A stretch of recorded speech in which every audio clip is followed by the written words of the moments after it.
Hello.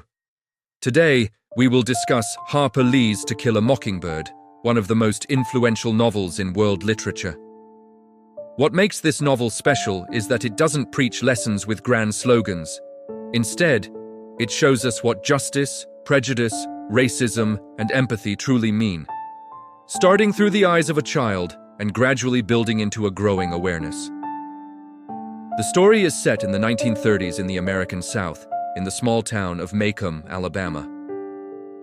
The Great Depression era, in time of poverty, class divisions, and a society rigidly obsessed with who belongs where. Our narrator is Scout Finch. Scout recounts her childhood to us. This is important because we see the events through the innocence of a child, while at the same time understanding that this child has grown up and now reflects on the true meaning of what happened. Scout has an older brother, Jem, and during the summers, their friend Dill joins them. These three roam the town with typical childhood energy, inventing games and chasing whatever intrigues them. And the town's biggest mystery is this: Boo Radley. Boo Radley is said to be a man who hasn't left his house for years, surrounded by all kinds of rumors. To the children, Boo is almost a legend, a kind of bogeyman. Scout, Jem, and Dill spend their summer vacations playing games to try to catch a glimpse of Boo and approach his house. But as the novel progresses, we realize this. Boo is not the frightening figure the rumors describe. On the contrary, he is a fragile person who has cut himself off from the outside world, yet someone who approaches the children with goodwill from afar.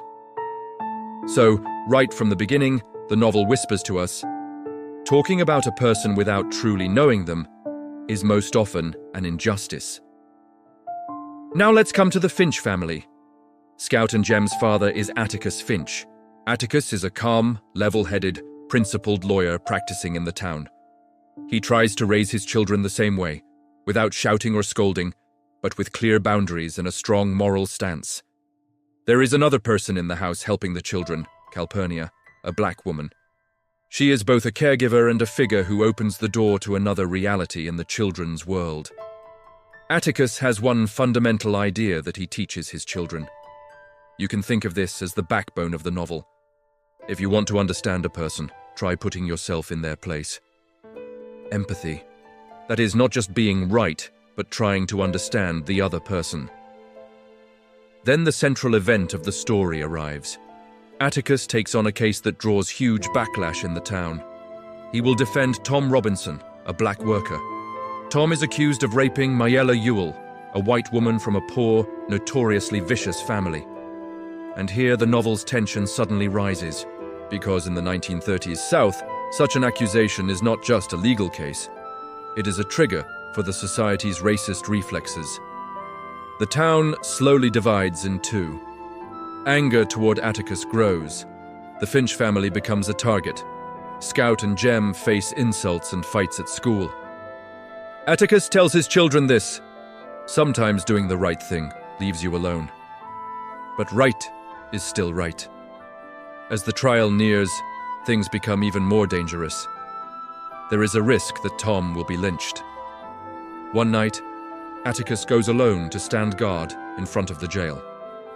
That night, a crowd of men arrives.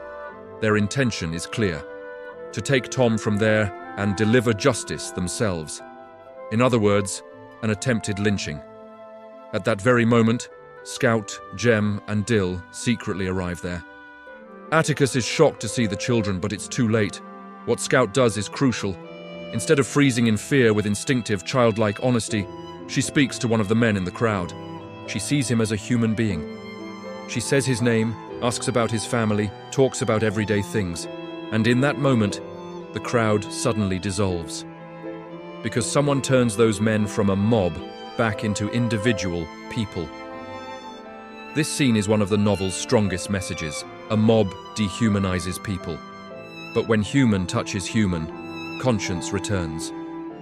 Now let's move to the courtroom. In court, Atticus questions the events step by step. He does the following. He tries to reveal how Mayella's injuries occurred. He shows that due to Tom's physical disability, it would have been impossible for him to commit the alleged act. He strengthens the possibility that the real violence came from Mayella's father, Bob Ewell, and most importantly, He hints that Mayella may have approached Tom, but in that era, this would have been unacceptable, so the blame was shifted to Tom. When Tom gives his testimony, one of his most shattering sentences is this. He says he felt sorry for Mayella. It's actually a very human sentence.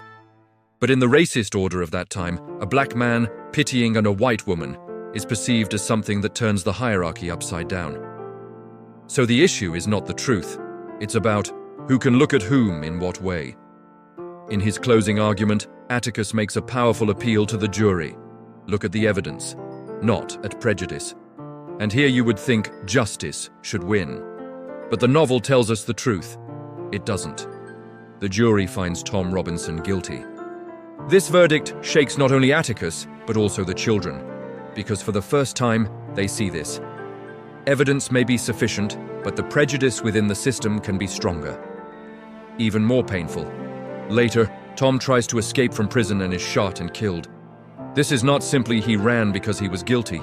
It feels more like he ran because he had no hope left, like someone whose trust in justice has been exhausted.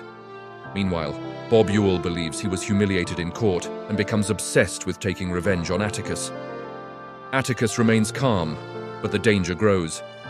In the finale, on their way home from an event one night, Scout and Jem are attacked in the darkness. Jem is seriously injured, and at that moment, the legendary Boo Radley steps onto the stage. Boo saves the children. The attacker dies at the scene. At this point, the town's sheriff and Atticus discuss how the incident will be reported. Because bringing Boo into the open officially means handing him over to the gossip, curiosity, and crowd he has avoided for years. In the end, a decision is made to protect Boo, and Scout finally truly understands the empathy lesson given from the beginning of the novel. While escorting Boo to his door, she imagines the world for the first time from his perspective. The street Boo watched from the window for years, the children's games, people's conversations. In other words, Scout learns this. You must know a person not by stories, but by reality. Now let's tie the novel's main idea with one single symbol, the mockingbird. The mockingbird in the title represents innocence.